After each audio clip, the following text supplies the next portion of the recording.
نظام کا اعلان کرنے کے بعد رسول اب یہاں سے چلے. اب غدیر سے لے کے رسالت مآب کے ظاہری، جسے امت وصال کہتے ہیں اور ہم شہادت کہتے ہیں، اس کے درمیان 70 دن کا فاصلہ ہے. میرے عزیز مومنین، یہ 70 دن بڑے اہم ہیں. ان 70 دنوں کے اندر پوری پلاننگ ہے کہ جو نظام رسول اور اللہ مل کر اعلان کر چکے ہیں، اس نظام کے رستے کو کیسے روکنا ہے. اب یہاں پر ایک دن آئے گا جس کا میں تذکرہ کروں گا. ہم آپ کو اکثر منبر سے سقیفہ سے آغاز کرتے ہیں کہ غدیر کا پہلا ری ایکشن سقیفہ میں آیا. نہیں، سقیفہ سے پہلے غدیر کا پہلا ری ایکشن جو ہے وہ یوم صحیفہ پہ آیا. شاید منبر سے آپ نے پہلی دفعہ یہ نام سنا ہو. نوجوانوں سے میں ضرور درخواست کروں گا کہ آپ انٹرنیٹ پہ اس کو ضرور سرچ کیجئے گا. یہ یوم صحیفہ کیا؟ ایک صحیفہ تھا جب رسول نے اعلان نبوت کیا تھا تو مکہ کے کافروں نے اکٹھے ہو کر ایک ایگریمنٹ سائن کیا تھا کہ یہ عبداللہ کا بیٹا ایک نیا دین لے کے آ گیا ہے. ہم سب مل کر ایک مشترکہ منصوبہ بناتے ہیں اور ایک معاہدہ کرتے ہیں جسے ایک تحریری صورت میں لکھا گیا کہ ہم خاندان بنی ہاشم کا سوشل بائیکاٹ کریں گے، ان کے ساتھ تجارت نہیں کرنے دیں گے، ان کے ساتھ کسی کو رشتہ داری نہیں کرنے دیں گے، ان کو گھروں میں محصور کر دیا جائے گا، کوئی غلام ان کے گھر نہیں جا سکتا، کوئی کنیز یہ خرید نہیں سکتے، تاکہ ان کا اعلان یہیں کا یہیں رہ جائے. ایک وہ صحیفہ لکھا گیا تھا جو مکہ کے کافروں نے لکھا تھا. اب وہی کافر جو تھے وہی کلمہ پڑھ کے مسلمان ہوئے تھے اور وہی تلقا کی صورت میں اسلام میں آ گئے تھے. جب رسول غدیر سے اعلان کر کے چلے گئے تو حضور یہی 40 لوگ واپس پلٹے. واپس پلٹ کے انہوں نے خانہ کعبہ کے قریب حجر اسود کے قریب بیٹھ کر 40 لوگوں نے ایک میٹنگ کی اور ایک صحیفہ لکھا جس کی بنیادی نقطے یہ تھے: کسی بھی صورت رسول کے بعد اقتدار علی کے حوالے نہیں ہونے دینا.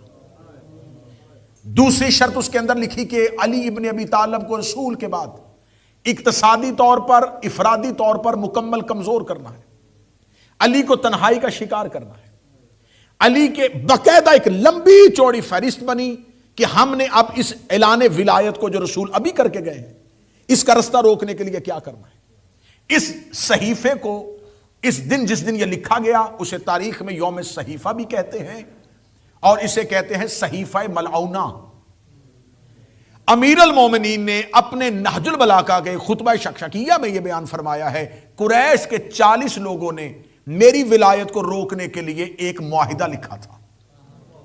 سرکار باقر العلوم نے بھی اس کے بارے میں مکمل تذکرہ کیا. امام جعفر صادق نے بھی اس کے بارے میں مکمل حدیث بیان کی. اللہم صلی علی محمد و آلہ محمد.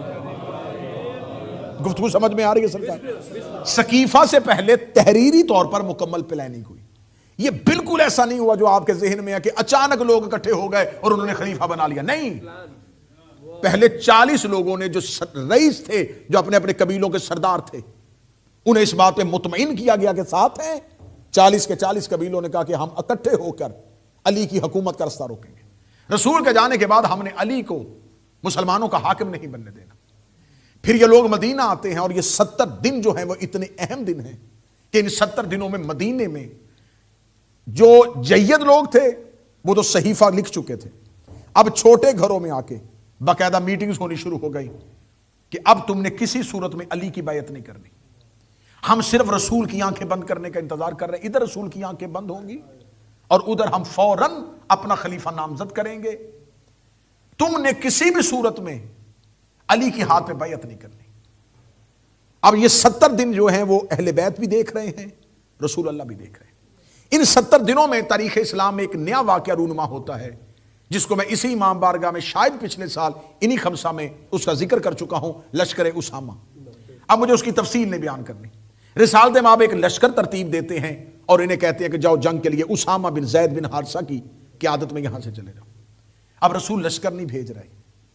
وہ لوگ جنہوں نے میٹنگز کی ہیں انہیں مدینے سے نکالنا چاہتے ہیں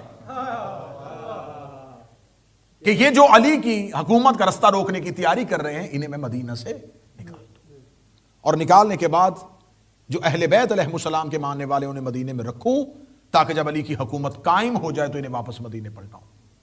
لیکن جب نبی نے ان کو لشکر کے ساتھ جانے کا کہا تو انہوں نے لشکر میں جانے سے انکار کر دیا اور باقاعدہ لشکر کو مدینہ کے باہر جا کے روک دیا اور روکنے کے بعد انتظار کرتے رہے، گھر کے اندر سے خبر لیتے رہے کہ رسول کی صحت کیسی ہے، رسول کی طبیعت کیسی ہے. پھر یہ آنکھیں کھول دینے والے انکشافات ہیں، لیکن حقائق جب تک ممبر سے پڑھیں گے نہیں تو حقیقتیں لوگوں تک پہنچیں گی نہیں۔ رسالت مآب کو طبعی موت نہیں، رسالت مآب کو زہر دیا گیا، اور اس زہر کا اثر جو تھا اس کا صحیح بخاری میں تذکرہ آ گیا کہ آخری وقت میں رسول کو دوا پلائی جا رہی تھی اور رسول ہاتھ مار کے انکار کر رہے تھے۔ اگر اس دوا میں شفا ہوتی تو نبی کبھی انکار نہ کرتے۔ وہ جس نے ہر بیماری میں دوا کے لیے حکم دیا ہے، شفا کے لیے، وہ خود انکار نہ کرتے۔ اب یہاں پر ایک نیا واقعہ رونما ہو گیا کہ ایک تو لشکر اسامہ کے ساتھ لوگ گئے نہیں، اور دوسرا واقعہ ہو گیا کہ رسول نے کاغذ قلم مانگا اور اس کا انکار کر دیا، اور اس کا انکار یہ کہہ کے کر دیا گیا کہ حسبنا کتاب اللہ، ہمیں صرف اللہ کی کتاب کافی ہے۔ رسول کو وہ نسخہ جو ہے وہ نہیں لکھ دیا گیا، اور آج تک اس کا دفاع کرنے والے کہتے ہیں کہ انہوں نے کہا تھا کہ بیماری کی حالت میں، ضعیفی کی حالت میں انسان جو ہے اس کے ذہن پہ اثر ہو جاتا ہے، تو شاید وہ لوگ اس سے خوف زدہ ہو گئے تھے۔ ہاں اگر رسول خنجر یا تلوار مانگتے تو یہ بات کہتے تو سمجھ میں آ رہی تھی۔ اگر ضعیفی پہ کسی کے دماغ پہ معاذ اللہ اثر بھی ہو تو اسے کوئی خطرناک چیز نہیں دیتے،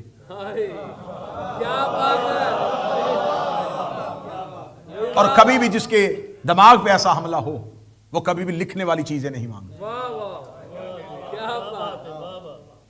اب جب رسول کاغذ قلم مانگ رہے تھے تو جو میں نے ایک گزشتہ مجلس میں ایک روایت پڑھی تھی جس میں کہا تھا کہ غار ہیرا سے ہم نے آتے ہوئے دیکھا ہے کہ انہوں نے جبریل کو کہا تھا کہ مجھے پڑھنا نہیں آتا، تو جب رسول کاغذ قلم مانگ رہے تھے تو جس نے یہ روایت کہی تھی اس بی بی نے آگے آ کے کیوں نہیں کہا کہ آپ کاغذ قلم کیوں مانگ رہے ہیں، آپ کو تو لکھنا اور پڑھنا نہیں آتا۔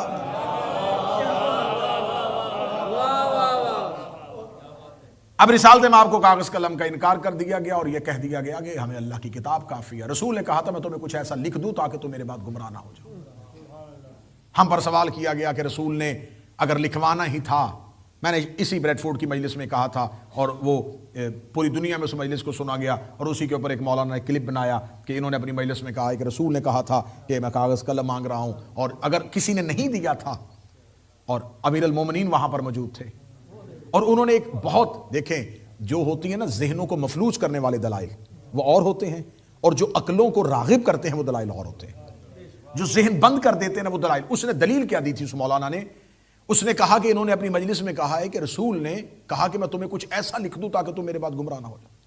انہوں نے کہا اس میں دو صورتیں ہیں، تیسری کوئی صورت نہیں۔ یہ کہتے ہیں کہ رسول نے کہا میں تمہیں کچھ اہم لکھ کے دینا چاہتا ہوں، اور اس صحابی نے کہا کہ ہم نے نہیں لکھوانا۔ تو ان دونوں صورتوں میں سے ایک صورت ہے، یا تو جو رسول لکھوانا چاہتے تھے وہ اتنا اہم نہیں تھا کہ صحابی کے انکار پر رسول خاموش ہو گئے۔ صحابی نے کہا نہیں لکھوانا تو رسول نے کہا نہیں تو اب یہ قصور صحابی کا نہیں، یہ الزام رسول پہ آئے گا، کیونکہ وہ اللہ کا پیغمبر ہے اور اسے اللہ نے حکم دیا تھا کچھ لکھ، اور ایک صحابی نے کہا نہیں لکھنا اور اس نے کہا نہیں، اس نے اللہ کا حکم ٹال دیا اور صحابی کی بات مان لی، تو اس کا مطلب الزام صحابی پہ نہیں، الزام رسول پہ آئے گا جس نے اپنے عہدے کا خیال نہیں رکھا اور اس نے نہیں لکھا۔ یا اس نے کہا یہ صورت ہے، دوسری صورت یہ ہے کہ اس صحابی کا انکار کرنا اللہ رسول کی بارگاہ میں اتنا قبول تھا کہ جب اس صحابی نے کہا نہیں لکھوانا تو رسول نے بھی اپنا ارادہ مؤخر کر دیا، اللہ نے بھی اپنا ارادہ مؤخر کر دیا۔ یا تو صحابی اتنا اہم تھا یا تحریر اتنی اہم نہیں تھی۔ اب یہ دیکھیں مفلوج کیا نا ذہن کو کہ یا تو تحریر اتنی اہم نہیں تھی یا وہ ڈاکومنٹ اتنا امپورٹنٹ نہیں تھا کہ صرف ایک صحابی نے کہا اور نبی نے کہا ٹھیک ہے نہیں لکھوا دے، یا وہ صحابی اتنا اہم تھا کہ اس نے کہا نہیں لکھوانا اور رسول نے کہا نہیں۔ اب دونوں میں سے ایک چیز تمہیں ماننی پڑے گی، یا تحریر اتنی اہم نہیں تھی یا صحابی بڑا اہم تھا۔ میں نے اس کا فوراً جواب ریکارڈ کروایا کہ آپ کو کس نے کہا ہے کہ رسول نے لکھوایا نہیں تھا؟ وہ لکھا ہوا تو ہمارے پاس محفوظ ہے، صرف ہمارے پاس محفوظ نہیں، آپ کی کتابوں میں محفوظ، صرف آپ ہی کی کتابوں میں نہیں، صحیح بخاری میں 7 جگہ پہ لکھا ہوا۔ رسالت مآب نے یہ نہیں کہا تھا کہ آؤ میں تمہیں کچھ ایسا لکھ دوں جس سے تم ہدایت یافتہ ہو جاؤ، آؤ میں تمہیں نیکیاں لکھواؤں، میرے بعد کیا کیا کرنا ہے۔ رسول نے کہا میں تم کچھ ایسا لکھوں گا کہ گمراہ نہیں ہونا۔ اس کا مطلب یہ جو تعویذ، جو تحریر، جو نسخہ تھا، یہ صرف ہدایت کے لیے نہیں تھا، گمراہی سے بچنے کے لیے۔ رسول نے کہا میں تمہیں کچھ ایسا لکھ دوں تاکہ تم میرے بعد گمراہ نہ ہو۔ رسول جو لکھوانا چاہتے تھے وہی بندہ اٹھ کے کھڑا ہو گیا۔ میں بات سمجھا نہیں سکا، میں اس کو پیچھے لے کے جاتا ہوں. خدا نے فرشتوں سے کہا کرو سجدہ، پتا تھا کہ وہ سجدہ نہیں کرے گا. خدا نے اس سے پہلے نہیں کہا کہ تو نہیں کرے گا اور یہ کریں گے، فرمایا سب سجدہ کرو. صرف اللہ نے حکم دیا، جس نے انکار کرنا تھا وہ خود ہی اٹھ کے کھڑا ہو گیا. اگر خدا پہلے اشارہ کر کے اٹھاتا تو آج الزام لگ جاتا کہ شاید ابلیس سجدہ کر دیتا. ابلیس نے تو بھی انکار ہی نہیں کیا تھا، اللہ نے پہلے ہی اٹھا دیا. خدا کو پہلے نکالنا نہیں چاہیے تھا. آج مولوی کہہ دیتے، شاید اگر وہ کہہ دیتے تو وہ بھی مان لیتے. نبی نے پہلے انہیں حجرے سے نکال دیا. نبی نے کہا آؤ پہلے لکھوا دو. اس نے انکار کیا، فرمایا قوموا عنی، جیسے اللہ نے ابلیس نکالا تھا نبی نے حجرے سے انہیں نکالا.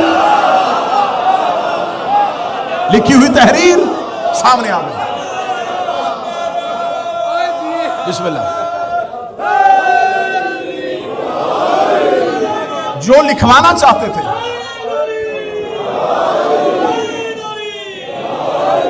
کتنا اچھا لکھوایا میرے نبی نے، کتنا اچھا لکھوایا کہ جو لکھوانا چاہتے تھے وہ لکھا گیا، لکھا گیا. وہ نبی نے کہا تھا تمہیں کچھ ایسا لکھ دوں تاکہ گمراہ نہ ہوں. جن کے لیے لکھنا تھا کہ ان سے بچنا.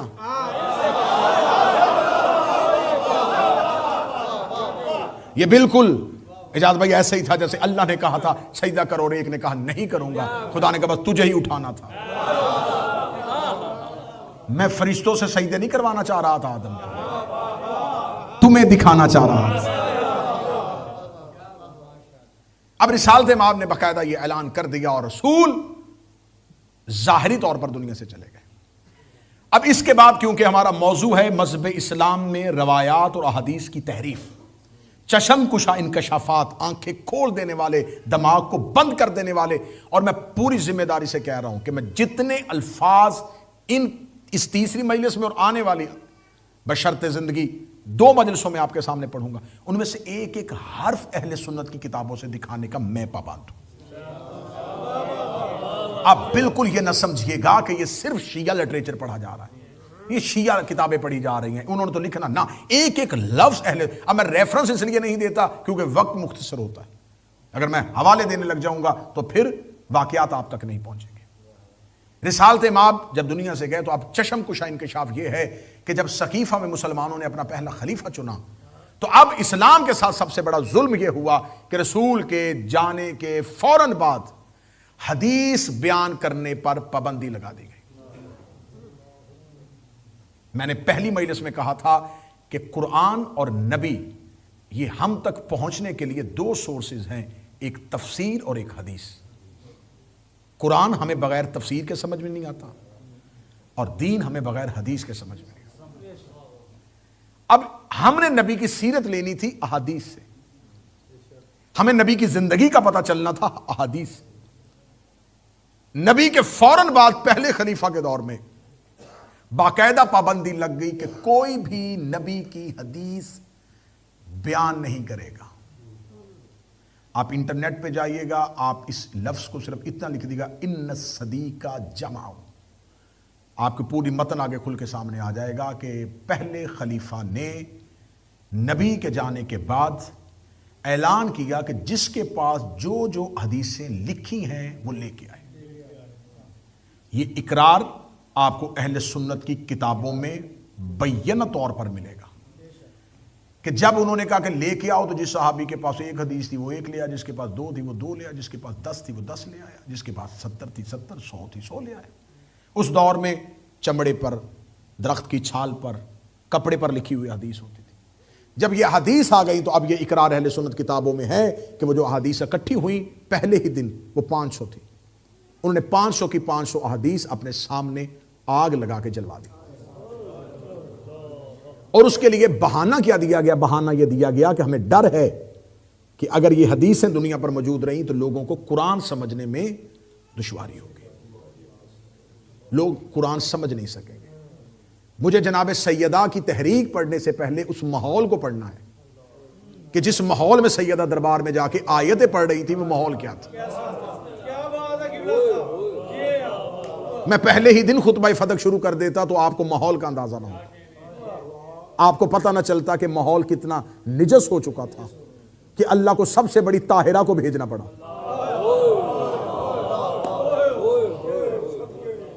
یہ میدان جنگ کا قوانین میں سے قانون ہوتا ہے کہ ہمیشہ سامنے والا کو دیکھ کے پھر مد مقابل بھیجا جاتا ہے. اگر ملکہ تطہیر جا رہی ہے تو بھی سمجھ لینا کہ سامنے بیٹھنے والا کون ہے. ہمیشہ چیزیں اپنی ضد سے پہچانی جائیں. آپ پہچانیں کہ اگر زہرا کو جانا پڑا ہے تو پھر آگے کون ہوگا. میں ماحول پڑھنا چاہ رہا ہوں کہ پہلے ہی لمحے میں 500 حدیث حضور جلوا دی گئی. حدیث بیان کرنے پر ایسے پابندی لگ گئی کہ سب سے پہلا جو ایگزیکٹو آرڈر پاس ہوا وہ یہ تھا کہ جن اصحاب کو سب سے زیادہ حدیثیں یاد ہیں، عبداللہ ابن مسعود، ابو درداء انصاری اور حضرت ابو ذر غفاری، ان کے مدینہ سے باہر نکلنے پر پابندی لگا دے گی. یہ مدینہ سے باہر نہیں جا سکتے، اور اگر یہ مدینہ کے اندر رہیں گے تو یہ کسی کو حدیث نہیں سنائیں گے. یہ بالکل نہیں بتائیں گے کہ ہم نے نبی کو کیا کہتے ہوئے سنا. پہلا 2.5 سال کا دور اسی طرح گزرا کہ حدیث نہ بیان ہو رہی تھی، نہ حدیث کو آگے بیان کیا جا رہا تھا، اور جن کے پاس احادیث تھی انہیں زندانوں میں اور گھروں میں محصور کر دیا گیا تھا. ان 3 ہستیوں کی میں محنت بتانے لگا ہوں. انہوں نے پہلے 2.5 سال پہلے خلیفہ کا دور نہیں، دوسرے خلیفے کے 10 سال کے دور بھی گھروں میں کے اندر گزارے. 12 سال یہ 3 صحابی، ان کے مدینے میں نکلنے پر پابندی تھی. اگر کوئی شخص ان کے پاس کھڑا ہوتا، دربار میں اطلاع مل جاتی، اس شخص کو گرفتار کر لیا جاتا کہ تو ان کے پاس کیوں کھڑا تھا. اب یہ دور، پہلا دور گزر گیا اور حدیثیں نشر ہی نہیں ہو رہی، دین پتہ ہی نہیں چل رہا. نبی کیا کہہ کے گئے تھے، وضو کے احکامات کیا تھے، غسل کے احکامات کیا تھے، صدقہ کس کو دینا ہے، زکوٰۃ کیسے دینی ہے. یہ تمام نصاب جو 23 سال میں نبی نے مرتب کیا تھا، جو آنے والے اس پہلے دور میں آگے منتقل ہونا تھا، وہ ہوا ہی نہیں. تو اب آپ مجھ پہ سوال کریں کہ پھر یہ جو ہمارے پاس اتنی حدیثیں پہنچی ہیں یہ کیسے پہنچ گئی ہیں. حضور یہی تو میں آپ کو لے کے آنا چاہتا ہوں کہ جن کتابوں سے آج ہمیں کہا جا رہا ہے یہاں سے علی ثابت کریں. ہماری کتاب میں تو نہیں لکھا، ہم نے تو کہیں ماتم نہیں لکھا، ہماری کتاب میں تو کہیں نہیں لکھا کہ اہل بیت معصوم ہے. ہماری تو ہم بتاؤں تو صحیح کہ یہ تمہاری جو کتابیں ہیں یہ لکھی کہاں پر گئی ہیں. حدیث بیان کرنے پر پابندی، حدیث نشر کرنے پر پابندی. کیا پہلے خلیفہ کے دور میں صرف؟ نہیں، دوسرے خلیفہ کے دور میں اور زیادہ سختی کر دی گئی. بلکہ یہاں تک لکھا گیا اہل سنت کتابوں میں کہ دوسرے خلیفہ اپنے گورنر کوفہ کو جب بھیج رہے تھے تو قرظہ انصاری کو اسے بھیجتے ہوئے جب وہ مدینہ سے باہر آئے تو اسے کہتے تمہیں خبر ہے کہ میں تمہیں مدینہ سے باہر کیوں چھوڑنے آیا ہوں؟ اسے کہا اس لیے کہ آپ مجھے اعزاز بخش رہے ہیں کہ میں آپ کی گورنری کے لیے کوفہ جا رہا ہوں. اسے کہا صرف یہ نہیں، میں تمہیں اس لیے بھیج رہا ہوں کہ تم جہاں جا رہے ہو وہاں لوگ نئے نئے مسلمان ہوئے، خبردار وہاں پر نبی کی کوئی حدیث نہ پڑھنا، نبی کی کوئی سنت ان کے سامنے بیان نہ کرنا، انہیں صرف قرآن پڑھنے دینا. اب جب یہ دور چل رہا تھا اور یہ ایک دور چل رہا ہے، پھر اس کے بعد تیسرے خلیفہ کا دور آیا. تو تیسرے خلیفہ کے دور میں 12 سال گزر گئے تھے کانوں کو حدیث سنے ہوئے. 12 سال گزر گئے تھے اور وہ علی، اس کے گھر سے نکلنے پر پابندی تھی. امیر المومنین مسجد میں آ کے نماز بھی نہیں پڑھا سکتے تھے. علی کو گھر کے اندر محصور کیا ہوا تھا. فرادہ نماز پڑھنے کے لیے علی کبھی کبھار مسجد میں آ سکتے ہیں، لیکن علی مسجد میں باجماعت نماز ادا نہیں کروا سکتے.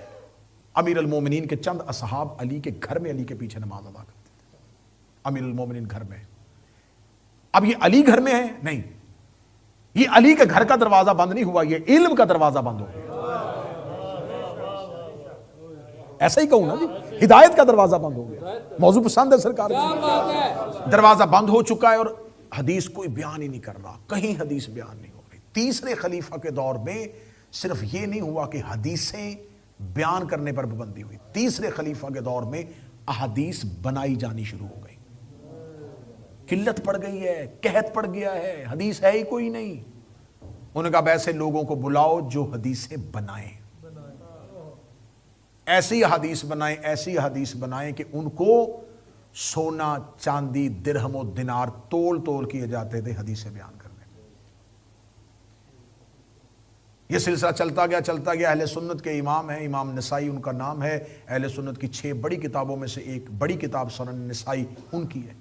جہاں جا کے انٹرنیٹ پہ سرچ کیجئے گا امام نسائی کی موت کی وجہ کیا بنی، اپنے اماموں کے بارے میں پوچھ لو، چلے ہمارے امام کو چھوڑو، یہ پتہ کرو میں اہل سنت سے مخاطب ہوں کہ امام نسائی کی موت کی وجہ کیا بنی۔ امام نسائی کی موت کی وجہ کیا بنی؟ یہ امام المحدثین تھا، اسے بڑی حدیثیں یاد تھی۔ یہ دمشق گیا، جب یہ دمشق پہنچا تو اس نے دیکھا کہ دمشق میں ممبروں پہ علی کو گالیاں دی جا رہی، گلیوں میں لوگ اگر کسی کو بری گالی دینی ہوتی تھی تو اسے علی کے نام سے مخاطب کر رہے ہیں، یعنی کہ لفظ علی جو قرآن میں عزت کے طور پہ آیا ہے شام میں گالی کے طور پہ دیا جا رہا ہے۔ یہ بزرگ تھا، اس نے دمشق کی مرکزی مسجد میں تمام شام کے علماء اور محدثین کو بلایا، اسے کہا آؤ اکٹھے ہو کے میں تم سے کوئی خطاب کرنا چاہتا ہوں۔ مسجد اموی کھچا کھچ بھر گئی، مدینہ سے امام نسائی آئے ہیں، ان کا خطبہ سننا ہے۔ جب ساری مسجد بھر گئی تو یہ خواص بیٹھے ہوئے تھے، عوام نہیں بیٹھے ہوئے، علماء محدثین بیٹھے ہوئے تھے، مفتی بیٹھے ہوئے تھے۔ اس نے ممبر پہ جا کر علی کے فضائل پڑھنے شروع کر دیے۔ شام کے کانوں نے کبھی علی کا فضائل سنا ہی نہیں تھا، کیونکہ یہ کس کے فضائل پڑھ رہا ہے، کس علی کی بات کر رہا ہے؟ اور وہ حدیث پہ حدیث، رسول کی حدیث پہ حدیث، میں نے نبی کو یہ کہتے سنا، نبی نے یہ کہا، سند کے ساتھ نبی کی حدیثیں علی کی شان میں پڑھ رہے۔ اگلے دن پھر لوگ آئے، انہوں نے پھر علی پڑھا۔ 3 دن میں انہوں نے 180 حدیثیں شام والوں کو علی کی شان میں سنائی۔ آج بھی وہ 180 حدیثوں پر مشتمل امام نسائی کی کتاب ہے خصائل علی، اردو میں بھی اس کا ترجمہ ہو چکا ہے۔ 30 دن خبر پہنچ گئی کہ یہ تو علی کے فضائل پڑھے جا رہے ہیں، تو بنی امیہ کے کرندے اور بدماش نوجوان آگے آ کے بیٹھ گئے، اسے کھڑے ہو کر سن امام نسائی 30 دن ہو گیا ہم تیری زبان سے سوائے علی کے کچھ نہیں سن رہے، حاکم شام کے بارے میں کوئی حدیث سنا، یہ حقیقت ہے، میں تمہیں نسائی کی موت سنانے لگا ہوں، حاکم شام کے بارے میں کوئی حدیث سنا؟ اسے کہا کس کے بارے میں؟ اس کا معاویہ بن ابو سفیان کے بارے میں۔ اس کا میں نے نبی سے کوئی حدیث نہیں سنی۔ انہوں نے کہا ہم تمہیں ممبر سے نہیں اترنے دیں گے، کوئی حدیث سنا، 30 دن ہے تو ہماری مرکزی مسجد میں بیٹھ کے علی کے فضائل پڑھ رہا ہے۔ اسے تھوڑی دیر کری آنکھیں بند کی، کہا ہاں مجھے ایک حدیث یاد آ گئی، ہاں وہ حدیث تھی، باقاعدہ حدیث تھی۔ اس نے کہا میں نے سنا ہے کہ مصطفیٰ، اور سند پڑھی حدیث کی، سند پڑھنے کے بعد اس نے کہا میں نے مصطفیٰ کی یہ حدیث سنی ہے بہترین سند کے ساتھ کہ نبی نے فرمایا تھا کہ اللہ تیرا پیٹ کبھی نہ بھرے، تیرا شکم کبھی سیر نہ ہو۔ بس اس نے یہ حدیث بیان کی اور انہوں نے اس کو زمین پر گرایا، اور گرا کے اس کو اتنا مارا کہ زخمی حالت میں صرف مکہ تک پہنچا، اور مکہ جا کے اس کی موت ہو گئی۔ یعنی کہ اپنوں میں سے بھی کوئی اگر علی پڑھتا تھا تو وہ امام ہی کیوں نہ ہو، اسے مجمع کے اندر مارا جاتا تھا۔ جاؤ جا کے پوچھو کہ مستدرک حاکم، جس کی کتاب بہت بڑی ہے اہل سنت کی، حاکم نیشا پوری کی موت کی وجہ کیا بنی تھی؟ فضائل علی۔ آپ کے یار اس دور کے لوگ کیسی باتیں کرتے تھے، جو علی پڑھتا تھا اسے مار دیا کرتے تھے۔ تم 2025 میں آ جاؤ، تم اپنے ارد گرد نظر دوڑا لو، اس دور کے مولانا طارق جمیل نے صرف مولا کا ترجمہ کیا تھا، انہیں مسجد میں نماز پڑھانے پر پابندی لگ گئی۔ میرے شہر فیصل آباد کے ایک مولانا اسحاق تھے، انہوں نے صرف حدیثیں پڑھی، نمازیوں نے انہیں مسجد میں آنے سے روک دیا۔ تو آج بھی وہ لوگ موجود ہیں، آج بھی وہ مجاہدین موجود ہیں۔ میرا سلام ان اہل سنت کو جو اپنے منہج پر رہتے ہوئے بھی علی پڑھ رہے ہیں۔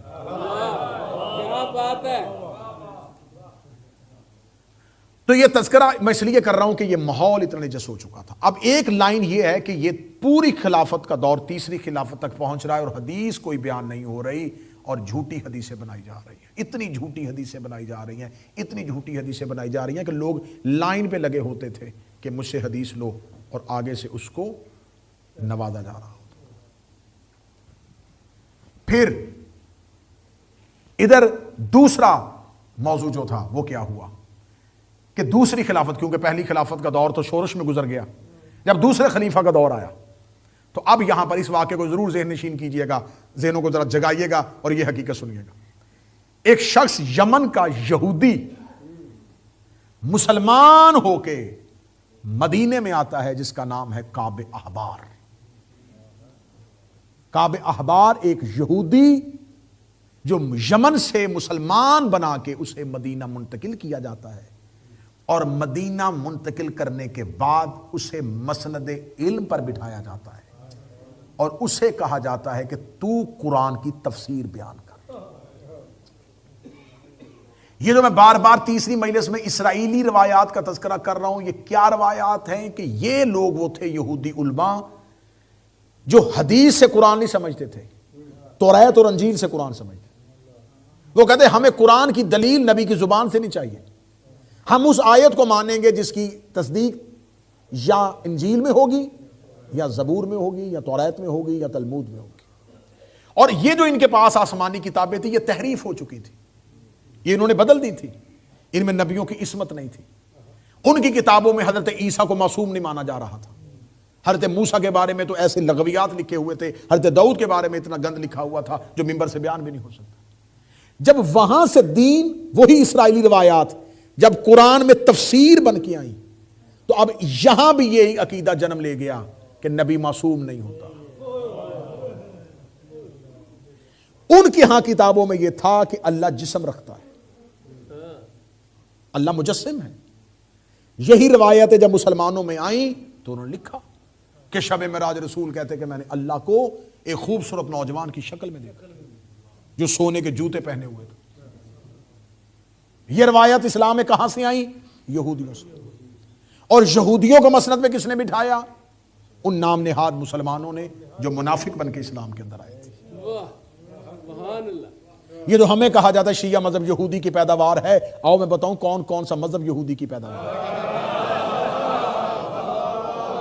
یہ کعب احبار کون تھا؟ اب آؤ سنو کعب احبار کے جو پہلے دو شاگرد تھے وہ کون تھے۔ اہل سنت کتابیں بیان کر رہا ہوں اور الحمدللہ مجھے فخر ہے کہ حقائق پہنچ رہے ہیں۔ یہ اہل سنت نوجوان بیٹھا، اس نے کل ہی علی ولی اللہ کا کلمہ پڑھا مجلس کے بعد۔ یہ حقائق پہنچے نسلوں تک تاکہ انہیں ہم اچھے طریقے سے دعوت دے کر حق تک پہنچائیں۔ کعب احبار نے جو پہلے دو شاگرد بنائے ان میں سے پہلے شاگرد کا نام ہے حضرت ابو ہریرہ، کیونکہ یہ بھی یہودی سے مسلمان ہوئے تھے۔ یہ کعب احبار کے ساتھ ان کے پہلے بھی تعلقات تھے۔ جب وہ آیا تو انہوں نے پہلا شاگرد جس کو باقاعدہ طور پر شاگردی سے بنایا وہ حضرت ابو ہریرہ تھے۔ دوسرا شاگرد عمرو بن عاص کا بیٹا تھا، اور ان دونوں میں سے عبداللہ بن عمرو بن عاص اور ایک ابو ہریرہ مسلمانوں کی سیاہ ستہ میں ایک کے پاس 5,500 حدیثیں ایک سے لی گئی ہیں، ایک سے 3,500 لی گئی، اور دونوں یہودی کے شاگرد ہیں جو کعب احبار سے پڑھ رہے تھے۔ تیسرے خلیفہ کے دور میں یہی کعب احبار جو ہے اسے تیسرا خلیفہ بٹھا کے کہتا کہ میں تمہیں بلا رہا ہوں، دیکھنا طریقہ ظلم دیکھنا، سنی کتاب سے پڑھ رہا ہوں۔ کعب احبار کو بلایا تیسرے خلیفہ نے، اپنے تخت کے قریب اسے بہترین کرسی پہ بٹھایا اور کرسی پہ بٹھا کے کہنے لگا کعب احبار سے کہ تم سے ایک شرعی مسئلے کے بارے میں پوچھنا ہے کہ عبد الرحمن ابن عوف جو ہے وہ اپنی کچھ دولت دنیا میں چھوڑ کے چلا گیا ہے، تو اس کے لیے کیا صدقہ اور زکوٰۃ نکالنی